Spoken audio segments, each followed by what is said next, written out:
Fala galera! Pra quem ainda não me conhece, eu sou o Gu, e hoje a gente vai mergulhar no capítulo 23 do mangá de Jujutsu Kaisen. Um capítulo que começa a mostrar que essa história é muito mais sombria e imprevisível do que parecia no início. Aqui a tensão sobe, os personagens começam a encarar perigos reais e a gente percebe que o mundo dos feiticeiros Jujutsu não tem espaço para erro. Cada decisão pesa, cada confronto tem consequência. E nada é tão simples quanto parece. Nesse vídeo eu vou destrinchar os acontecimentos do capítulo, analisar os momentos mais importantes e comentar os detalhes que podem indicar pistas importantes para o que vem pela frente na obra de Jeja Kutami. Então já deixa o like, se inscreve no canal se ainda não for inscrito e ativa o sininho para não perder nenhuma análise. O capítulo 23 do mangá de Jujutsu Kaisen, obra de Jeja Kutami, marca um ponto importante na construção do arco inicial da história, aprofundando o clima sombrio e mostrando que o mundo dos feiticeiros Jujutsu é muito mais cruel do que parecia nos primeiros capítulos. Nesse momento da trama, a narrativa começa a sair do simples treinamento e missões introdutórias, e passa a explorar conflitos mais perigosos e emocionalmente pesados. A tensão aumenta consideravelmente, principalmente porque os protagonistas já não estão lidando apenas com maldições comuns, existe algo maior se movimentando nos bastidores. O capítulo trabalha muito bem a sensação de ameaça constante. A forma como as maldições são apresentadas reforça a ideia de que elas não são apenas monstros irracionais, mas entidades com intenções e planos próprios. Isso amplia o escopo da história e começa a preparar o terreno para confrontos muito mais intensos. Além disso, vemos um amadurecimento gradual dos personagens. Eles começam a perceber que ser um feiticeiro Jujutsu não é algo heróico no sentido clássico, é uma responsabilidade pesada, onde erros custam vidas. Esse contraste entre juventude e brutalidade do mundo ao redor é um dos pontos fortes do capítulo. Visualmente, o mangá também começa a adotar enquadramentos mais tensos e expressões mais carregadas, reforçando o clima de perigo iminente. O capítulo 23 funciona quase como uma ponte. Ele não é apenas transição, mas sim o início de uma escalada narrativa que vai definir o tom mais sombrio da obra dali em diante. O capítulo 23 de Jujutsu Kaisen funciona como uma peça de preparação para tudo que vem depois, e o impacto dele na história é maior do que parece à primeira vista. Primeiro, ele consolida a ideia de que as maldições não são apenas ameaças isoladas, mas parte de algo muito maior e organizado. Isso muda completamente a escala do conflito. A partir desse ponto, a história deixa de ser episódica e começa a caminhar para uma guerra ideológica e estratégica entre feiticeiros e maldições. Outro impacto importante é no desenvolvimento dos personagens. O capítulo ajuda a amadurecer emocionalmente os protagonistas, mostrando que o mundo Jujutsu exige decisões duras. Essa evolução psicológica é fundamental para os arcos futuros, porque prepara o terreno para escolhas cada vez mais extremas. Sem essa base, os acontecimentos posteriores não teriam o mesmo peso. Também há um impacto estrutural na narrativa criada por Jeja Kutami. O capítulo reforça o tom sombrio da obra. Ele praticamente estabelece uma regra silenciosa: ninguém está completamente seguro. Isso cria uma tensão constante que passa a acompanhar o leitor em todos os arcos seguintes. Além disso, ao ampliar a percepção de ameaça, o capítulo contribui para fortalecer antagonistas e suas motivações, algo que se tornará crucial mais adiante na trama. Ele planta sementes que vão florescer em conflitos muito maiores. Nesse capítulo, o desenvolvimento de Yuji Itadori começa a ganhar um peso emocional muito mais profundo. Até então, Itadori ainda carregava muito daquela energia impulsiva e otimista do início da obra.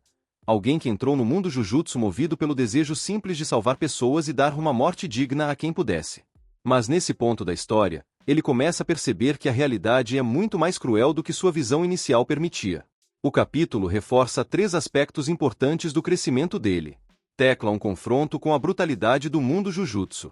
Itadori entende que não basta ter boas intenções. Ser um feiticeiro significa encarar decisões difíceis e lidar com consequências irreversíveis. Esse choque começa a moldar sua maturidade emocional. Tecla 2 peso da responsabilidade. Como hospedeiro de Ryomen Sukuna, ele já carrega uma culpa constante. O capítulo reforça essa dualidade interna. Ele quer proteger vidas, mas abriga dentro de si uma das maiores ameaças da história.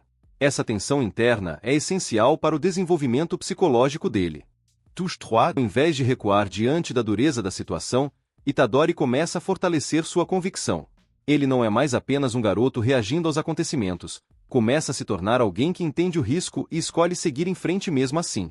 Narrativamente, esse capítulo ajuda a transformar Itadori de protagonista carismático e forte em protagonista trágico em construção. E isso é algo que Jeje Akutami trabalha muito bem.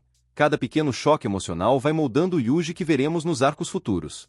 Se o plano de Yuji Itadori de eliminar completamente as energias amaldiçoadas desse certo no mundo de Jujutsu Kaisen, o impacto seria simplesmente revolucionário, e também extremamente complexo.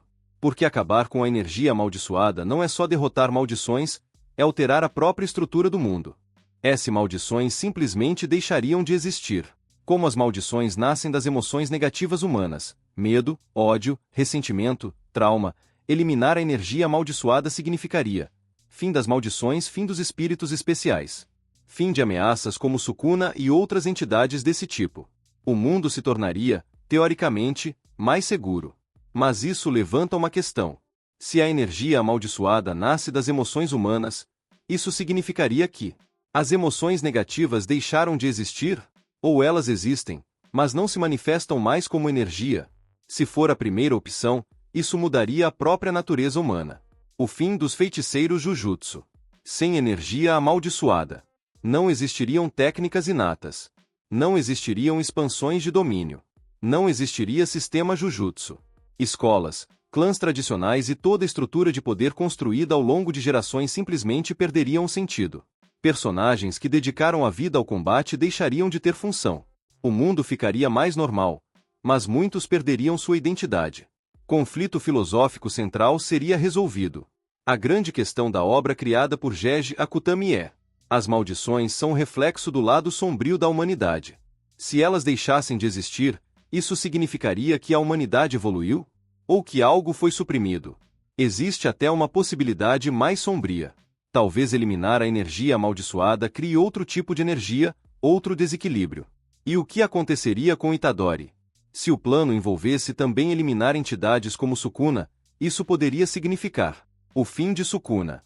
E possivelmente o sacrifício do próprio Yuji. Narrativamente, isso encaixaria com o desejo inicial dele: dar sentido à própria morte salvando o máximo de pessoas possível. Seria um final trágico, mas coerente com o personagem. O lado perigoso do plano.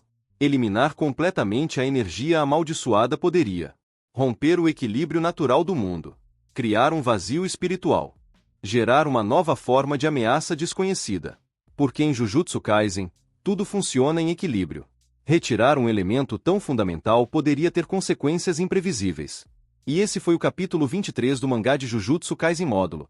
Já deixa o like e se inscreve no canal. E depois desse capítulo 23, você acha que a história começa a mudar de tom de vez ou ainda é só o começo do caos? Comenta aqui embaixo porque eu quero muito ler sua teoria. Até mais!